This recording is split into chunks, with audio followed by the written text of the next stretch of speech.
اعوذ باللہ من الشیطان الرجیم بسم اللہ الرحمن الرحیم۔ السلام علیکم ناظرین، امید آپ خیریت سے ہوں گے۔ اس دعا کے ساتھ کہ اللہ تعالیٰ آپ کو سب کو اپنی حفظ و امان میں رکھے۔ اس دعا کے ساتھ آپ سب کے سامنے باوقار رہیں، اس دعا کے سامنے کبھی بچوں کے سامنے، کبھی بیوی کے سامنے، کسی زمانے کے سامنے کبھی آپ شرمندہ نہ ہوں۔ ناظرین، آج جو میں پروگرام آپ کے ساتھ کرنے لگا ہوں، یہ میرا پسندیدہ ترین ٹاپک ہے۔ اس میں کوئی شک نہیں کہ جو میں نے یا حیّ یا قیوم میرا اسم اعظم ہے، لیکن یا حیّ یا قیوم کے ساتھ ایک اور میرا اسم اعظم ہے جس کو میں مانتا ہوں۔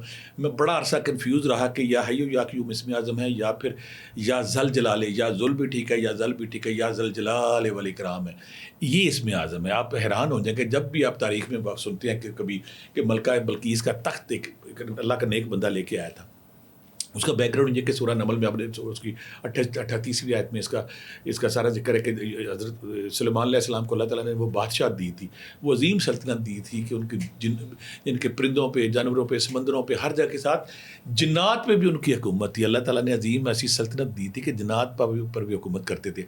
دربار میں بیٹھے ایک دن حدود نہیں ہوتا تو آپ پکارتے کہ کدھر ہے حدود، جو ان کا جاسوس تھا، پرندہ تھا، تو وہ کہتے ہیں 2-3 دن غیر حاضر، تو کہا جاتا ہے کہ حدود، سلمان علیہ السلام کہتے ہیں اگر حدود واپس آیا اور اس نے آ کے مجھے کچھ جائز وجہ نہ دی تو میں اس کو ذبح کر دوں گا۔ اور 2 دن بعد حدود آتا ہے، جب وہ آ کے کہتا ہے کہ میں ایک ایسی جگہ پہ گیا ہوا تھا کہ وہاں پہ بادشاہ، ایک ایسی ملکہ جیسی حکومت ہے جس کا نام بلقیس ہے، اور وہ ستاروں کو اور آگ کو پوجا کرتے ہیں، وہ خدا کو پوجا نہیں کرتے، تو میں وہ عجیب جگہ دیکھ کے آیا ہوں۔ تو جو سلمان علیہ السلام کو اللہ تعالیٰ نے عظیم و شان سلطنت دی ہوتی ہے، آپ ان کو پیغام بھیجتے کہ تو ستاروں کی یا آگ کی پوجا کرتی، خدا کی پوجا نہیں کرتی، فوری طور پہ خدا کی پوجا کر، پیغام بھیجتے، اور ساتھ اسے کہتے ہیں کہ میرے پاس آ کے مجھے نا وجہ بتاؤ، میرے پاس چکر لگا۔ بلقیس ان کو تحفے طائف دیتی ہے۔ ملکہ بلقیس یمن میں ہوتی ہے، حضرت سلمان علیہ السلام بیت المقدس اور موجودہ جو ہمارا اسرائیل اور وہ جو فلسطین کا علاقہ وہاں پہ ہوتی ہیں، تو وہ آخر وہ تحفے طائف بھیجتی، تو حضرت سلمان علیہ السلام تحفوں کے بجائے کہتے خود آؤ۔ تو دوبارہ اس کے پاس جو حدود ایک اور بات بتاتا ہے کہ ملکہ بلقیس کے پاس ایک ایسا عظیم و شان تخت ہے جس پہ ہیرے جواہرات ایسے ہیں کہ دیکھنے والے کی آنکھیں خیرہ ہو جاتی ہیں۔ ایسا تخت میں نے دنیا میں نہیں دیکھا۔ تو ملکہ بلقیس کو جب وہ چلتی ہے کہ میں بادشاہ سلمان کے پاس آتی ہوں، تو حضرت سلمان علیہ السلام جو ہے نا، وہ ملکہ بلقیس کو سرپرائز دینے کے لیے کہتے ہیں کہ سنا ہے کہ اس کا تخت بڑا شاندار، بڑا لمبا چوڑا، تو کوئی ایسا شخص ہے جو اس کے آنے سے پہلے ملکہ بلقیس کا تخت جو ہے وہ یہاں پہ لے آئے؟ تو ایک دیو ہیکل جن اٹھتا ہے، کہتا ہے میں آپ کی آج کی نشست ختم ہونے سے پہلے اس تخت کو لے آؤں گا۔ تو اب حضرت سلمان علیہ السلام فرماتے نہیں، کوئی اس سے بھی جلدی لا سکتا ہے۔ تو وہاں پہ ایک اور اللہ کا بندہ بیٹھا ہوتا ہے، وہ اب قرآن پاک میں نے اس میں ذکر ہے، اس کا قرآن پاک میں پورے واقعے کا ذکر ہے، سورہ نمل میں جیسے میں نے بتایا تھا۔ وہ کہتا ہے کہ آپ کی پلک جھپکنے سے پہلے، اور جو قرآن پاک نے کہہ دیا وہ حرف بے حرف سچ ہے۔ روحانیت کے منکرین، تصوف کے منکرین، فقر درویشی کے منکرین جو کہتے ہیں کہاں روحانیت، ان کے لیے مشل راہ ایک ثبوت ہے۔ وہ کہتا ہے کہ آپ پلک جھپکے، اور واقعی جو پلک جھپکے وہ تخت جو یہاں پہ 2-3 ہزار کلومیٹر دور وہاں فلسطین سے پڑا ہوتا ہے، اور سنا ہے کہ جب ملکہ بلقیس چلتی ہے وہاں سے تو اس کو 7 کمروں میں تالوں میں رکھ کے آتی ہے کہ یہ میری سب سے قیمتی چیز ہے کہ چوری نہ ہو جائے۔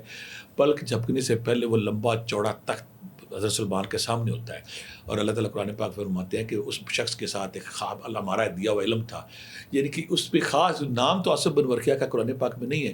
مفسرین کہتے ہیں کہ وہ جس اللہ کے نام کا عمل تھا، جو اس کے پاس اسم اعظم تھا، وہ یا ذل جلال والاکرام تھا۔ یعنی کہ اس کی طاقت دیکھیں کہ کوئی بندہ اگر چاہتا ہے نا کہ مجھے عزت ملے، مجھے شہرت ملے، مجھے دولت ملے، مجھے تسخیر ملے، میں کہتا ہوں کہ تسخیر کے حوالے سے میں نے پہلے جو عمل دیا ہے اس میں یا عزیز و بالکل عزیز بقی یا عزیز کوئی شک نہیں، لیکن اگر وہ میرے دیکھنے والے وہ لوگ جو کہتے ہیں کہ تسخیر بھی ہو، پیسہ بھی ہو، عزت بھی ہو، دولت بھی ہو، یعنی کہ اس کی جامعیت زیادہ ہے، کہ اس میں تو صرف تسخیر کا ہوتی ہے نا، آپ کی دکان، آپ کا کاروبار ہٹ ہوتا ہے کہ ہزاروں لوگ دیوانوں کی طرح آپ کی دکان، آپ کے کاروبار، آپ کی طرف رجوع کرتے ہیں، لیکن جو ذل جلال والاکرام جو میں نے اس کو نوٹ کیا ہے، اگر آپ اس کے عمل بنتے ہیں تو تسخیر تو آتی ہے آپ کے ساتھ، تسخیر بھی ہوگی، ساتھ دولت، ساتھ شہرت، اور ساتھ ریسپیکٹ جو معاشرے میں ملتی ہے نا آپ کو، کہ بزرگی اور بڑائی عظمت والا رب، جس کو میں ایسے کہتا ہوں کہ میں نے جب میں نے اسم اعظم کی تلاش میں پڑھا، مجھے ابھی بھی یاد ہے، تلاش کرتے میرے اکٹھے کرتے جب آخر میں نے نام سمیٹے نا، اس میں یا اللہ بھی تھا، تیسرا کلمہ تھا، پہلا کلمہ تھا،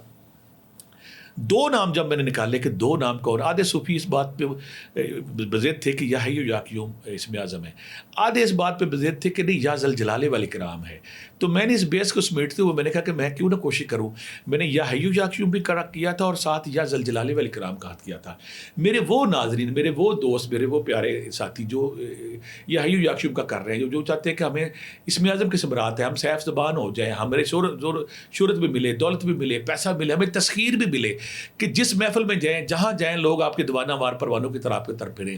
میں نے اس سے بڑا ورد کو نہیں دیکھا. پھر دوسری بات یہاں پہ ایک اور بات کر دوں, جو لوگ کہتے ہیں ہمارا باطن نہیں کھلتا, ہمارے میں مشاہدات نہیں ہوتے, ہمیں نظارے نہیں ہوتے, ان کو میں چیلنج کرتا ہوں ایک دفعہ یہ کر کے دیکھیں. مجھے ایک نیک بندے بڑے پیارے میرے پاس آئے تھے, کہنے لگے تیرا مراقبہ نہیں کھلتا. میں کہا نہیں ابھی نہیں کھلا. کہتے تیرا باطن نہیں کھلا, تیری روحانی آنکھ نہیں کھلی. میں کہتا مجھے پھر پتہ ہے کام کر, درختوں میں چلا جا کر, درختوں میں, فصلوں میں, یا کسی سبزے میں جا کے تو نے وہاں پہ پڑھنا ہے یا ذل جلال والاکرام مجھے مشکل تجھے آسان. اللہ سے کہنا ہے یا ذل جلال, ذل بھی پڑھ سکتے ہیں, یا ذل جلال والاکرام اللہ مجھے مشکل تجھے آسان. پڑھتے پڑھتے آپ پہ حال پڑ جاتا ہے.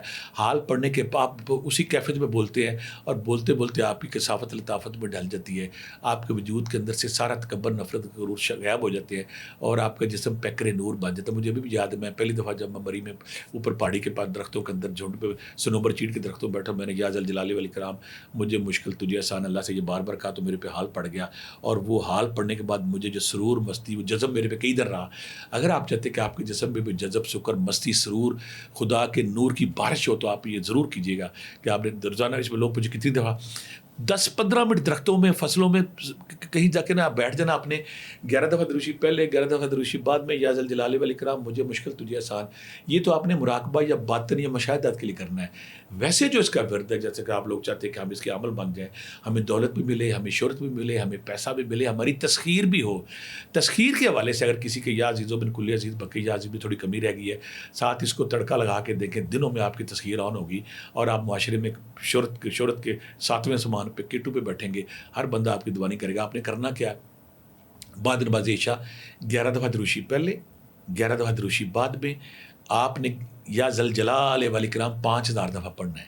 یا ذل جلال والاکرام 5000 دفعہ پڑھنا ہے. کچھ لوگ چاہتے ہیں کہ ہم نے 100 فجر یا تہجد کے وقت پڑھنا ہے, آپ اس وقت ہی پڑھ سکتے ہیں.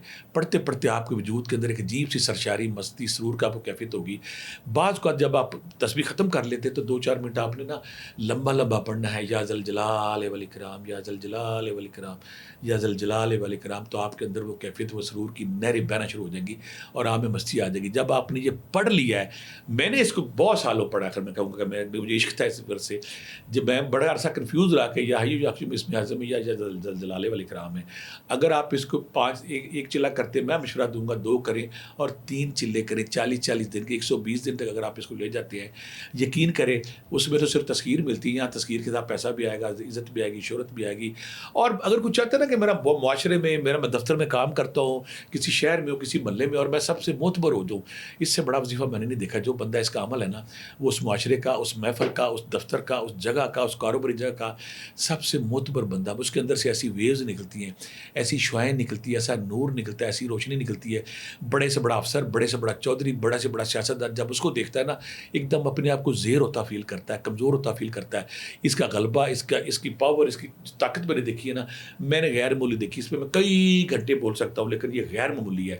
آپ نے یا ذل جلال والاکرام, کچھ لوگ کہتے ہیں کہ ہم پورا نہیں کر سکتے, پام میں چلا کرنے کی ضرورت نہیں. آپ اس کی 3 تسبیحاں پڑھ لیں, آپ اس کی 5 تسبیحاں پڑھ لیں, آپ اس کو 1000 بار پڑھ لیں, یعنی کہ 1000 بار ڈیلی. یا پھر میں اس کو کیا کرتا ہوں, جو میں کہتا ہوں, جو بندہ کہتا ہے مجھے 1 رات میں کام کرنا ہے, مجھے گھنٹے میں کوئی رزلٹ چاہیے, مجھے 5 منٹ میں کوئی رزلٹ چاہیے, میری دعا ابھی قبول ہو, تو پھر میں انہیں کہتا ہوتا دونوں کو ملا لیں, یا حی یا قیوم یا ذل جلال والاکرام, یا حی یا قیوم یا ذل جلال والاکرام. بلکہ اس کو میں کچھ لوگوں کو یہ بھی کہتا ہوں, اگر آپ چاہتے ہیں کہ آپ کی زندگی کے ہر, آپ کے پاس وہ کلید اعظم آ جائے, آپ کے پاس وہ چابی آ جائے, آپ کا ہر مسئلہ حل ہو, تو آپ یا حی یا قیوم یا ذل جلال والاکرام اکٹھا بھی پڑھ سکتے ہیں. 3 تسبیحاں, 5 تسبیحاں 1000 بار. ورد وہی ہے کہ یا ذل جلال والاکرام اگر آپ کرتے ہیں نا, جو کرے گا وہ کہے گا نا, جو مجھے ابھی تک نظارہ نہیں آیا تھا, مستی نہیں آئی تھی, سرور نہیں آیا تھا, میرے باطن کے اندر طوفان نہیں اٹھا تھا, میرے باطن کے اندر نور کے فوارے نہیں پھوٹے تھے, جب آپ یا ذل جلال والاکرام کریں گے تو آپ کو سرور, مستی آئے گی. یعنی کہ آپ نے 5000 دفعہ 1 چلا کر لیں, پہلے میں ثمرات آ جائیں گے, دوسرا کر لیں, تیسرا کر لیں. روحانی مسافروں کے لیے, دنیا داری کے لیے, شہرت کے لیے, عزت کے لیے, یا ذل جلال والاکرام سے بڑا اسم کو نہیں ہے. اس کو ضرور اپنی زندگی کا حصہ بنائیں. میرے وہ عاملین لوگ جو کہتے ہیں کہ ہم جب ہماری روحانی قوت میں اتنا اضافہ ہو, اگر کوئی عمل ہمیں دیکھے, اگر کوئی فقیر ہمیں دیکھے, اگر کوئی درویش ہمیں دیکھے, اگر کوئی جن ہمیں دیکھے, اس کو پتہ چلے کہ میرے سامنے کون ہے. اگر آپ کے اندر یا ذل جلال والاکرام کا نور ہے, اس سے بڑا نور, اس سے بڑی طاقت, اس سے بڑی عزت, اس سے بڑی شہرت، اس سے بڑی تسخیر، اس سے بڑی رسپیکٹ کوئی نہیں ہے. خدا کے لیے اگر آپ کچھ بھی نہیں کرتے، اگر آپ صرف 3 تسبیحیں یا ذل جلالہ والاکرام اپنی زندگی کا حصہ بنا لیں تو آپ کی زندگی میں جو رکاوٹیں ہیں، ہرڈل ہے، جو آپ کی بے عزتی کا، جن کو بڑا شوق ہے نا میری کسی محفل میں جاؤں تو میں تارا بن جاؤں، کسی جگہ میں جاؤں تو مرکز نگاہ میں بن جاؤں، تو کچھ 2-4 مہینے نا یا ذل جلالہ والاکرام 3 تسبیحیں 1000 یا کچھ کر کے دیکھیں، آپ کو ایک تبدیلی کا احساس نظر آئے گا. آخر میں اس دعا کے ساتھ کہ اللہ تعالیٰ آپ کے لیے یہ ورد بھی ویسے برکت ہو. اور اس دعا کے ساتھ کہ بہت سارے لوگ جو مجھے کہتے ہیں نا میں فون نہیں سنتا، میں قسم سے فون کوشش کرتا ہوں 2-2 4-4 گھنٹے، جب فون کھولتا ہوں اتنی کالیں ہوتی کہ لگاتار وہ چلتی رہتی ہیں، لیکن اس کے باوجود میں کوشش کر رہا ہوں کہ ایسی ویب سائٹ وہاں بناؤں جو میرے وہ روحانی اسٹوڈنٹ ہیں جو وظیفے کرتے ہیں، وظیفہ کرنے ان کو آگے بتانے والا کوئی نہیں ہے، ان کے ساتھ میں کنیکشن میں رہوں کہ اب آپ نے یہ کر لیا، اب آپ نے یہ کر لیا ہے. مجھے انڈیا سے دنیا بھر سے جو کالیں آتی ہیں ان کے ساتھ اپنے تعلق کو مزید بہتر بنانے کے لیے میں کوشش کروں گا. اور آخر میں وہ جو جال ساز لگے، مجھے میری ویب سائٹ پہ میرے پروگرام میں کسی نے کمنٹ کیے تھے کہ آپ نے میرے سے 17,000 مانگے ہیں. بیٹا جیسے 17,000 مانگے تو اس نمبر پہ کمپلین ضرور کرنا پولیس کو جا کے، پولیس سے کرو ایف آئی کرو، یا مجھے آ کے بتاؤ وہ نمبر کس نمبر سے آپ سے پیسے مانگے گئے ہیں. کوئی پیسہ نہیں، کوئی کچھ نہیں. جو لوگ یا پھر استانے پہ آ کے نا 2-3 وزٹ کرو، دیکھو وہاں پہ لوٹ مار ہے کہ نہیں. اگر آپ کسی کے کہنے پہ میرے پہ الزام لگا رہے ہیں، یہ زیادتی، میں کسی سے پیسے کو نہیں لیتا الحمدللہ. اور آخر میں پھر یہ بھی کہ اگر آپ جو مجھ سے ملنا چاہتے ہیں تو 0323 ہفتے والے دن ٹوکن ملتا ہے صبح 8 بجے سے لے کے 2 بجے کے درمیان. اور کچھ لوگ کہتے ہیں بزی ہوتا ہے، ابھی بزی اس لیے ہوتا ہے ٹوکن مل رہا ہوتا ہے. اللہ تعالیٰ آپ سب کے لیے آسانیاں کرے. میں پھر کوشش کرتا ہوں کہ اپنے ٹائم کو ایسا بڑھاؤں تاکہ میکسیمم لوگوں سے مل کے ان کی خدمت کر سکوں. بہت ساری دعاؤں کے ساتھ اللہ حافظ.